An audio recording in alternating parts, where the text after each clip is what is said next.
Hello viewers, welcome to online classes day 16th. We are discussing about human respiratory system. Today we are going to learn about mechanism of respiration.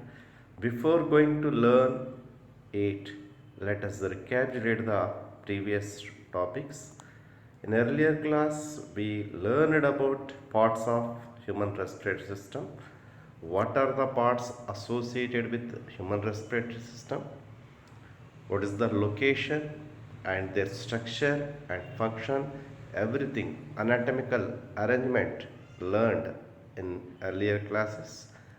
And next, among them, we highlighted what is conducting part of human respiratory system and as well as what is respiratory part of human respiratory system. The conducting part extended from external nostrils to up to terminal bronchioles, and respiratory part, otherwise exchange part, started from respiratory bronchioles, alveolar duct and alveoli, ends with alveoli. Follow. So we learned all these things in last class. Let us, we will going to discuss mechanism of respiration.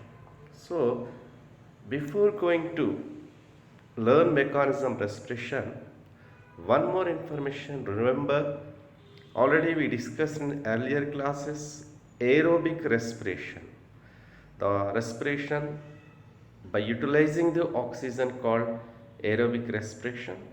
It common in animals. If we observed aerobic respiration, the aerobic respiration include two phases.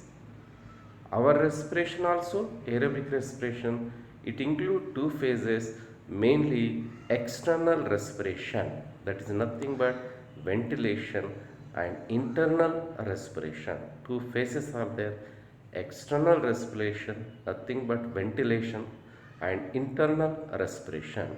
So let us discuss these two things in detail in human being. In what way these two processes performed in human being through our respiratory system. Followed. Right. So the respiration in human being involves external respiration, otherwise pulmonary ventilation, it also called breathing. Followed. Next, pulmonary exchange of respiratory gases. So the exchange of respiratory gases, oxygen and CO2, takes place at lungs. Hence it termed as pulmonary exchange of respiratory gases. It is next event. So this is protocol of respiration. So the first phase is external respiration and the second event is pulmonary exchange of respiratory gas, and next event is transport of respiratory gases by blood. So the blood transports the oxygen and as well as CO2. So that is transport of respiratory gases. Followed. Right, it is third event. Next, systemic exchange of respiratory gas. The systemic exchange takes place at where? Tissue, at tissue region. So this is called what? Systemic exchange. So the systemic exchange of respiratory gases. So this is next event. Cellular respiration. It occurs completely inside the cell. It is a energy liberating process. Hence our human respiratory called as calorie burner and energy provider. So all these are the events that occur sequentially in mechanism of respiration. It is protocol of mechanism of respiration. The first event is external respiration and pulmonary exchange of respiratory gases, transport of respiratory gases by blood, and systemic exchange of respiratory gases and cellular respiration. Followed. Right. Next, in detail we will discuss about the first event, that is external respiration, pulmonary ventilation. Remember students, generally the mechanism of respiration is uh, critical, but even though I will try to explain in clear manner. So the first one, the first event is external respiration or pulmonary ventilation. So it is also called breathing. Breathing. What is breathing? Generally, in lower classes, we learn what is breathing: intake of oxygen, expulsion of carbon dioxide from the lungs. Otherwise, it is inflow and outflow of air between atmosphere and alveoli of the lungs.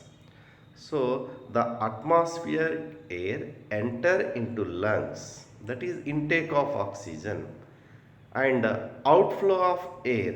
So the foul air, carbon dioxide contained air, the foul air from the lungs expel out, that is outflow of air. So inflow and outflow of air between atmosphere and alveoli.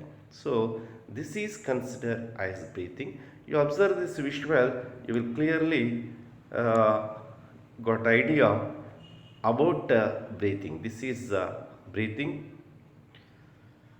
So it include intake of air. This is intake of air, and simultaneously you observe this visual intake of air and outflow of air. So this is called breathing. Followed. Right. Next.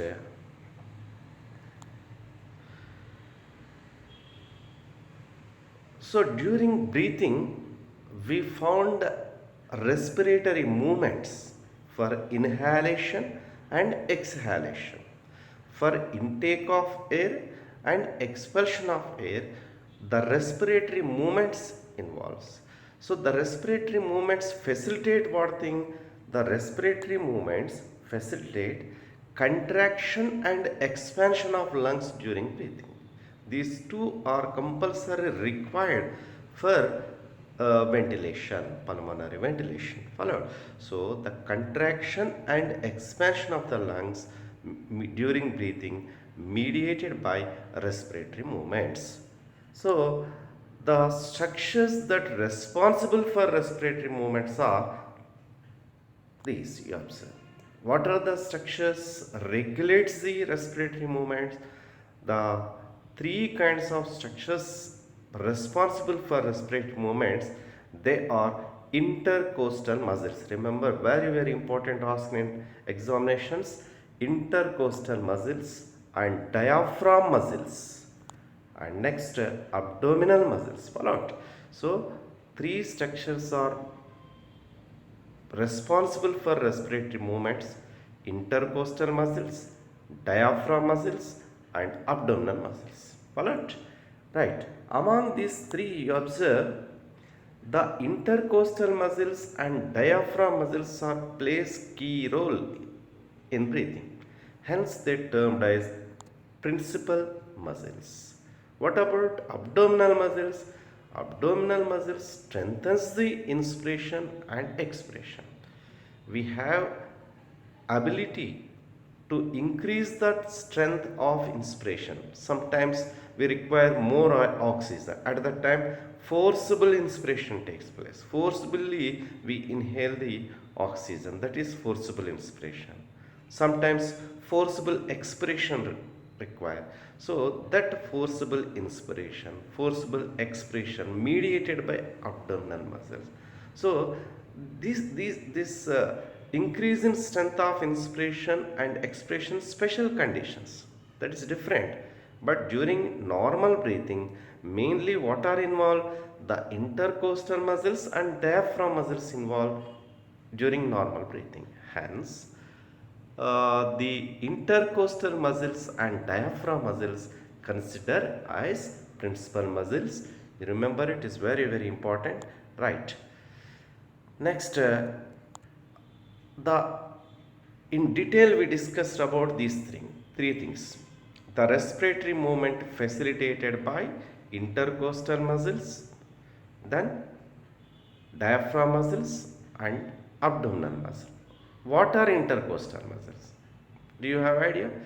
What are intercostal muscles? Inter means middle, coastal means ribs. Intercostal muscles. What are intercostal muscles? The muscles that present in between the ribs called intercostal muscles. That's all. Followed, students. So the muscles that present in between the ribs, they seated in between the ribs, they called intercostal muscle. Already we got idea about rib cage. Last class we discussed about rib cage. The lungs located in rib cage. So in rib cage, 12 pairs of ribs are there. In between the ribs, specialized muscles are there. They are striped muscles, voluntary muscles, intercostal muscles. Followed. So the muscles that present between ribs called intercostal muscle. You verify this visual clearly explained. You observe these are again two kinds. What are they? The first one is external intercostal muscle. External means outside. External intercostal muscle. Such muscles are articulated outer margin of the rib, costal rib. Hence, they call external intercostal muscle. Followed? Right. You observe visual. The green color earmarked muscles are external intercostal muscles. Followed? Next, second muscles are internal intercostal muscles. Internal intercostal muscle. Internal means inside. So these muscles articulated inner margin of the rib. Hence they called internal intercostal muscles. You verify it in diagram. You observe. Brown color earmarked. These are internal intercostal muscles. Right. So, two variants of intercostal muscles are present, accommodated in our body. You observe this visual. In this visual, clearly in between ribs muscles are there. Some are seated outer margin and some are seated inner margin. Those are outer margin, external intercostal. Those are inner margin, internal intercostal muscle. Followed? Right? Right. They do what? What is the function of intercostal muscles? Generally, the muscles property contraction and relaxation that mediates movement, responsible for movement. So the contraction and relaxation of intercostal muscles propagates what? Elevation and depression of the ribs. Remember, elevation occur, rib cage elevated and as well as depressed. So the contraction and relaxation of intercostal muscles results elevation and depression of ribs, right? So that lengthens and shortens thoracic cavity. Already we discussed about thoracic cavity in which lungs are accommodated, that is anatomical chamber. So the anatomical chamber is a compact space. So whatever change in anatomical chamber, so airtight chamber, so that airtight chamber, the changes in airtight chamber reflects the changes in pulmonary volume. So remember, the contraction of intercostal muscles results the lengthens and shortens the thoracic cavity, that reflects, that shows influence on volume of the lungs. Right? Why? Because they are accommodated in airtight chamber. There is no space. Next, second component of respiratory movements mediated by diaphragm muscles. Second component it is. So the muscles that present in the diaphragm called diaphragm muscle.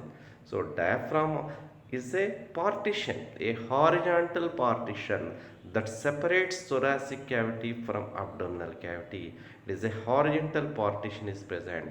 So that diaphragm contain muscles. The muscles of diaphragm called phrenic muscles. You observe this visual clearly. Brown color earmarked muscles. You observe, they are diaphragm muscles. These are also called phrenic muscles. Remember, very very important, diaphragm muscles are phrenic muscles, right? Next, the, the contraction and relaxation of diaphragm muscle promotes the downward and upward movement of the diaphragm. So whenever phrenic muscles undergoes contraction and relaxation process, during that time what happens, the diaphragm moves upward and as well as downward, like this, moves upward and downward. So that is the function of the phrenic muscles. Followed, right? Next, third component. So one more thing, it promotes increase and decrease in diameter of thoracic cavity. So whenever diaphragmatic muscle undergoes contraction relaxation, during that time the diameter of thoracic cavity increases and decreases. Alright, right. Next, the third component, abdominal muscles, they won't play key role during normal breathing, and they only useful for increase the strength of inspiration and expiration at the time of special conditions. Followed, right? Now, mechanism of pulmonary ventilation, mechanism of breathing. If we observe mechanism of breathing, the breathing process include two stages. They are inspiration and another one expiration. These are two simple process. Inspiration, intake of air into lungs from atmosphere, that is inspiration. Expiration, expulsion of the foul air from lungs to atmosphere, that is expiration. Followed. So these two phases are present in breathing, right? In detail you observe mechanism of inspiration. So intake of atmospheric air into lungs called inspiration. You observe this visual, the air inhaled into the lungs, that is inspiration phenomena. Alright, you observe, this is inspiration phenomena, right? Next,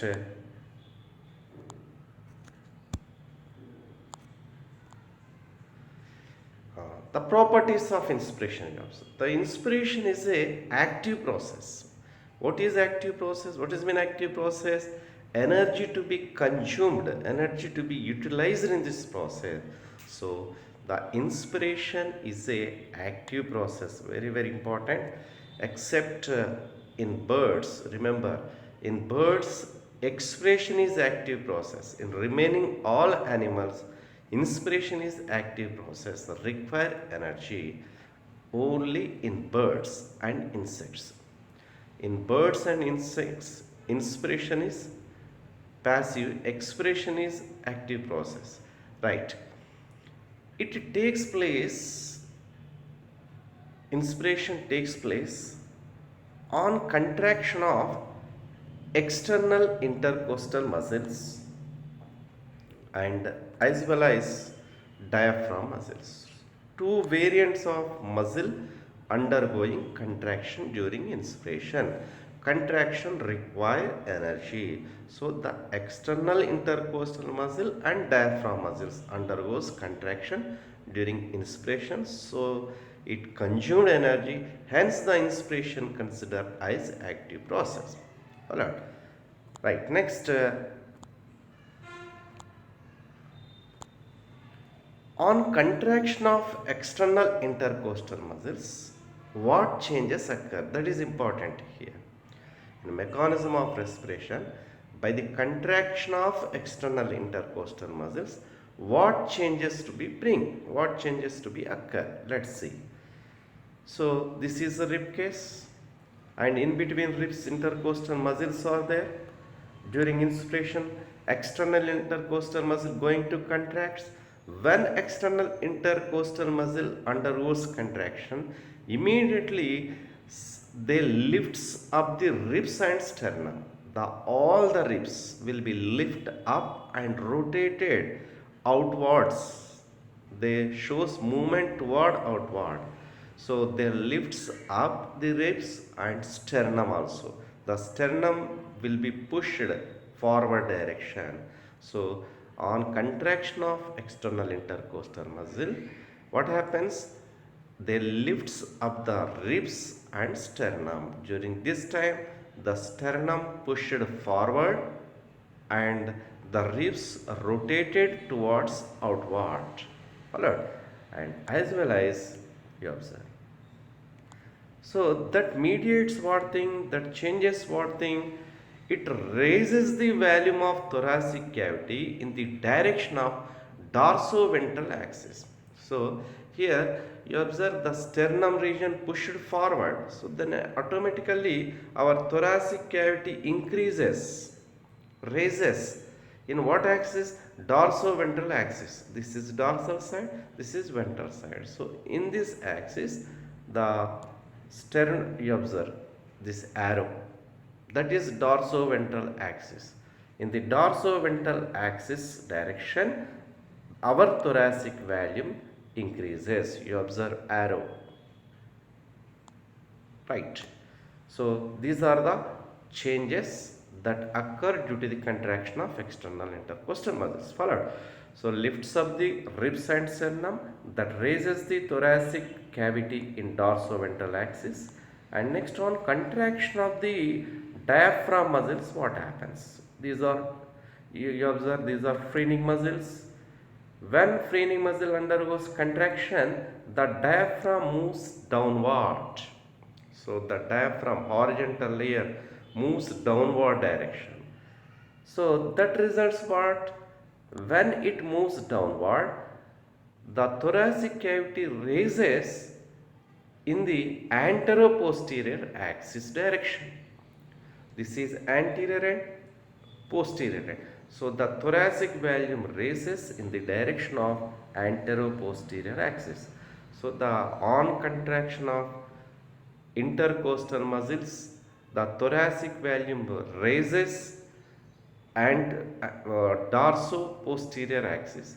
Here thoracic cavity raises anteroposterior axis direction. You observe this arrow in this fashion, the volume to be raised, right?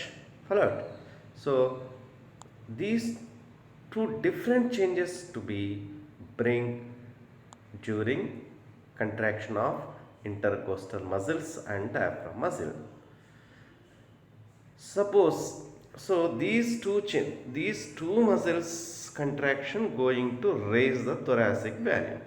If thoracic volume raised, if thoracic cavity size increased, if thoracic cavity size increase, what happens? It mediates what thing? Let us you observe. Already we discussed the lungs seated in airtight chamber. It is a compact chamber, compact space, so in which lungs are accommodated. So there is no empty space between rib cage and lungs. Suppose thoracic cavity increase or decreases, what happens? If thoracic cavity increases, the pulmonary volume also increases. Why? Because the lungs will be stretched. If lungs stretches, automatically pulmonary volume increases. If pulmonary lungs size volume increase, what about their internal pressure? You observe lungs size will be increases. Pulmonary volume to be increases. Right.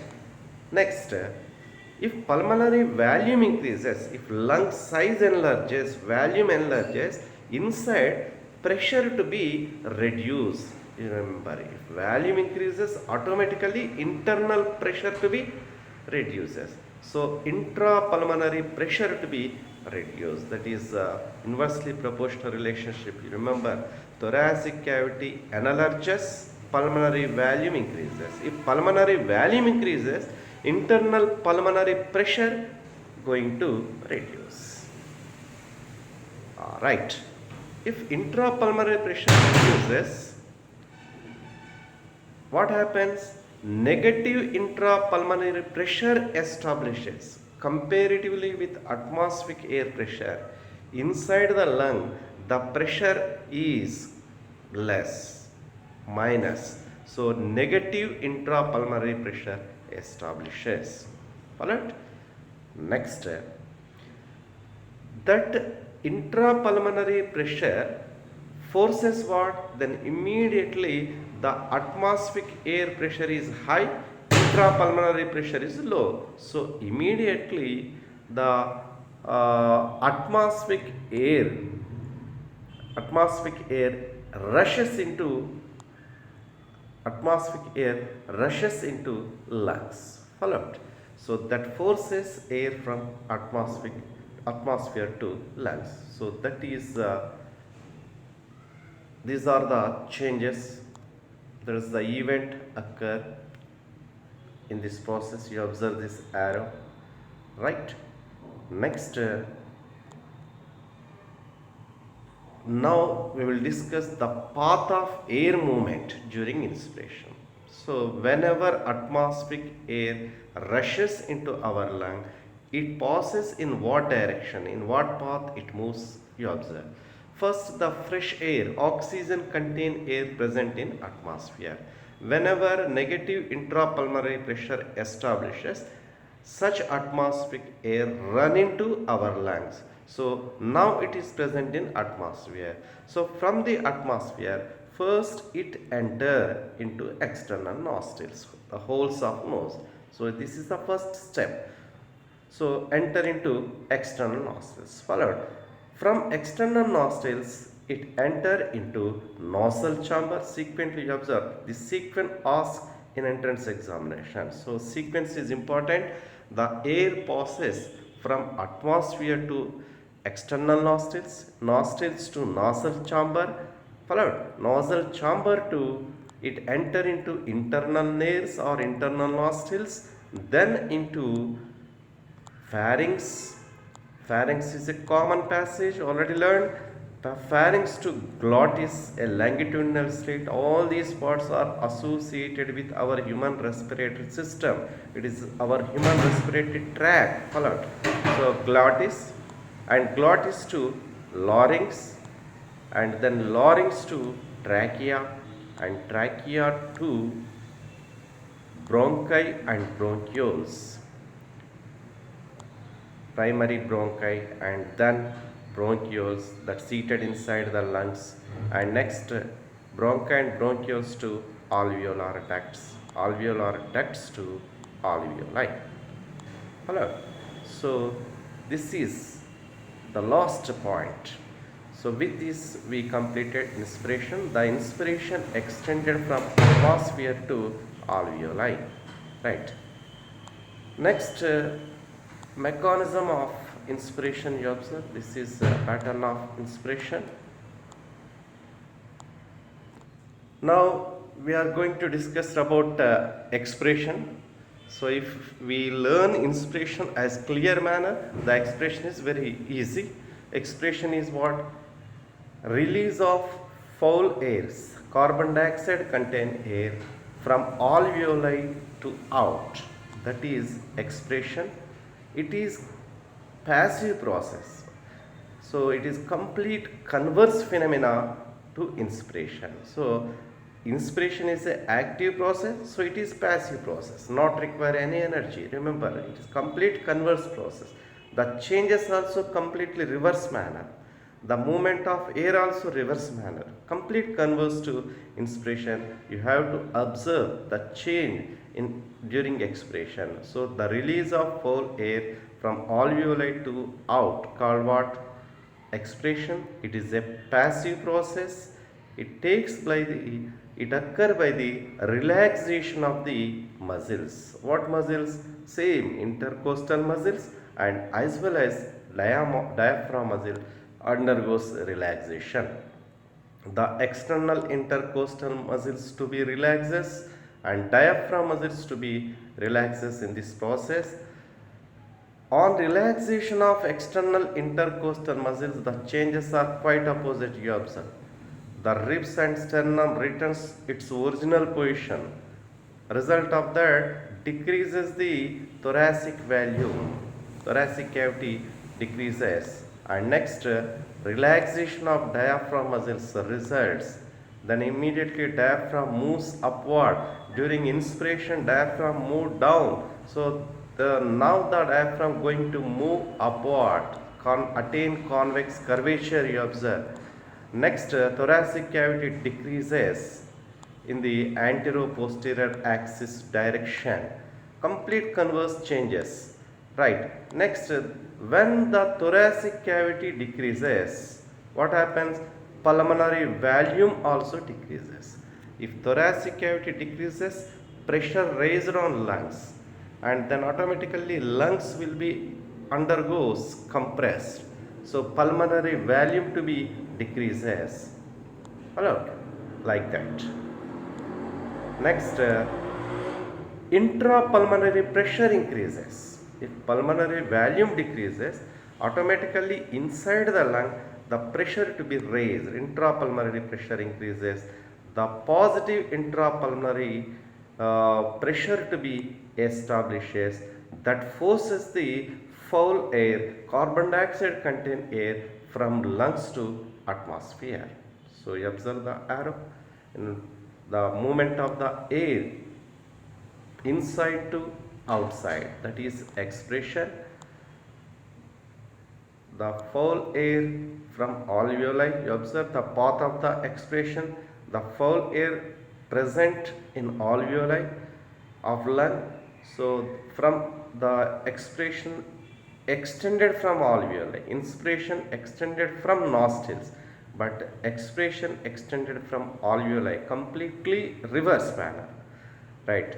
In alveoli to then alveolar ducts reverse fashion. You observe entire phenomena reverse path is bronchi, bronchioles, then into trachea, trachea to it passes into larynx, larynx to it passes into glottis opening, glottis opening to it passes into pharynx, pharynx to internal nostrils to nasal chamber, then into external nostrils, and ultimately the foul air released out into atmosphere. This is path of expiration.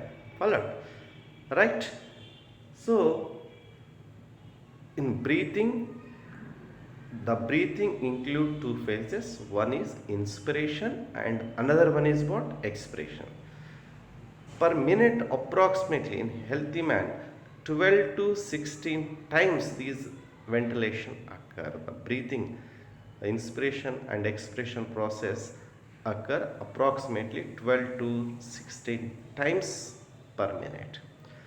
How much volume of air passes into the lungs and moves out the lungs? All these things to be measured by a device, that is spirometry.